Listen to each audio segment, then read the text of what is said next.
സങ്കീർത്തനങ്ങൾ 123 അധ്യായം 1 മുതൽ 4 വരെയുള്ള വാക്യങ്ങൾ. സ്വർഗത്തിൽ വാഴുന്നവനെ അങ്ങയിലേക്ക് ഞാൻ കണ്ണുകൾ ഉയർത്തുന്നു. ദാസന്മാരുടെ കണ്ണുകൾ യജമാനന്റെ കയ്യിലേക്കെന്ന പോലെ, ദാസിയുടെ കണ്ണുകൾ സ്വാമിനിയുടെ കയ്യിലേക്കെന്നതുപോലെ ഞങ്ങളുടെ ദൈവമായ കർത്താവിന് ഞങ്ങളുടെ മേൽ കരുണ തോന്നുവോളം ഞങ്ങളുടെ കണ്ണുകൾ അവിടുത്തെ നോക്കിയിരിക്കുന്നു.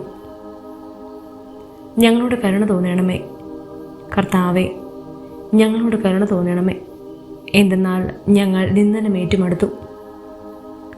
സുഖലസരുടെ പരിഹാസവും അഹങ്കാരികളുടെ നിന്ദനവും സഹിച്ച് ഞങ്ങൾ തളർന്നിരിക്കുന്നു. സങ്കീർത്തനങ്ങൾ 124 അധ്യായം 1 മുതൽ 8 വരെയുള്ള വാക്യങ്ങൾ.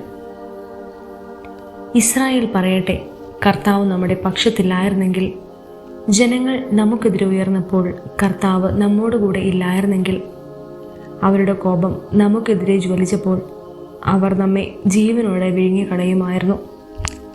ജലപ്രവാഹം നമ്മെ ഒഴുക്കിക്കളയുമായിരുന്നു. മലവെള്ളം നമ്മെ മൂടിക്കളയുമായിരുന്നു. ആർത്തിരുമ്പുന്ന പ്രവാഹം നമ്മുടെ മേൽ കവിഞ്ഞൊഴുകുമായിരുന്നു. നമ്മെ അവരുടെ പല്ലിന് ഇരയാക്കി കൊടുത്തിരുന്ന കർത്താവ് വാഴ്ത്തപ്പെടട്ടെ. വേടൻ്റെ കെണിയിൽ നിന്നും പക്ഷി എന്ന പോലെ നമ്മൾ രക്ഷപ്പെട്ടു. കെണി തകർന്ന് നാം രക്ഷപ്പെട്ടു. ആകാശവും ഭൂമിയും സൃഷ്ടിച്ച കർത്താവിൻ്റെ നാമത്തിലാണ് നമ്മുടെ ആശ്രയം.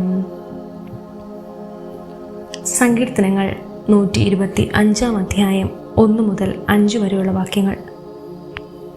കർത്താവിൽ ആശ്രയിക്കുന്നവർ അചഞ്ചലമായി എന്നേക്കും നിലകൊള്ളുന്ന സിയോൻ പർവ്വതം പോലെയാണ്.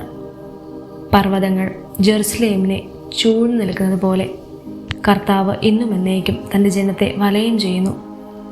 നീതിമാന്മാർക്ക് നിശ്ചയിച്ചിരിക്കുന്ന ദേശത്ത് ദുഷ്ടരുടെ ചെങ്കോൽ ഉയരുകയില്ല. നീതിമാന്മാർ തിന്മ ചെയ്യാൻ ഉദ്യമിക്കാതിരിക്കേണ്ടതിന് തന്നെ. കർത്താവെ, നല്ലവർക്കും ഹൃദയപരമാർത്ഥമുള്ളവർക്കും നന്മ ചെയ്യണമേ. എന്നാൽ വക്രതയുടെ മാർഗത്തിലേക്കെതിരുന്നവരെ കർത്താവ് ദുഷ്കർമ്മികളോടുകൂടെ പുറന്തള്ളും.